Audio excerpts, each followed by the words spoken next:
等来到水边，这边可见鱼儿，不过想要抓蛋白质，还需要借助工具，林中找到合适粗细木头，砍下来给它处理处理，取下来背包上的绳子，制作一把弓，试试效果还不错。这边科迪也行动起来，清理一下木头，接着把制作独木舟一结良好，拿着屠龙一顿输出。另一边戴夫却见识，这边找到竹子，砍下来粗细合适的，一头给它劈开削尖了，拿小枝干给它岔开。有了见识，这下开启狩猎之旅，来到水边寻找目标，没一会就找到，拿起弓箭对准目标。可惜手有点生，没有命中。这一次调整姿势，一箭下去。等拿起来，赫然插中一条水虎鱼，开心之余，继续下一个。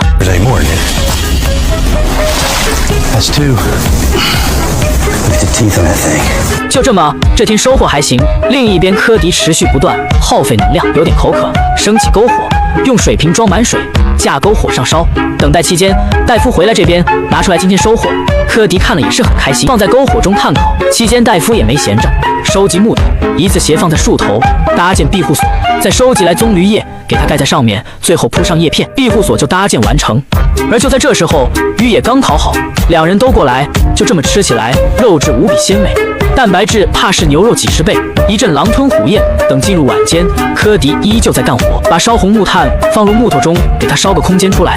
之后坐在篝火旁，就这么过完这天。等到第3天，这么大的工程量，戴夫不得不过来帮忙。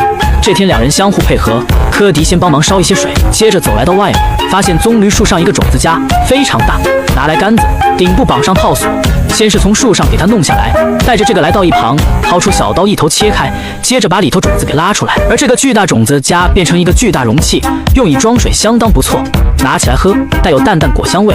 另一边戴夫干累了，这回外出寻找蛋白质，走在茂盛草丛，在地面发现豹子的脚印，从这么大脚印估摸着，这个豹子有300磅。感受到威胁的戴夫立即返回营地，这回必须搞点安全措施，周边先用藤条给它围起来，再拿来比较干燥棕榈叶放下方，插上枝干卷一下，触发就能发出声响。随着这天进入晚间，科迪继续在独木舟中加大篝火，等差不多再给独木舟翻个身，基本上形状已经出来。经过2天2夜的奋战，终于看到头了。等到第4天，两人做着最后细节处理，搞得两人灰头土脸。完事之后，把独木舟抬起来，等来到水边，独木舟放下去。这之后，科迪上去往独木舟一头走，再慢慢坐下。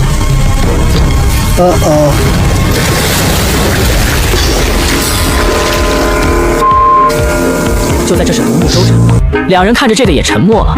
科迪在水中愣了几秒，接受不了这个事实。此时戴夫并没有落井下石，而是帮忙把独木舟弄到岸上，接着附近收集木头，等收集差不多，分成2捆，给它绑起来。独木舟翻过来，两边固定绑上的木头，这样升级版的独木舟就有了。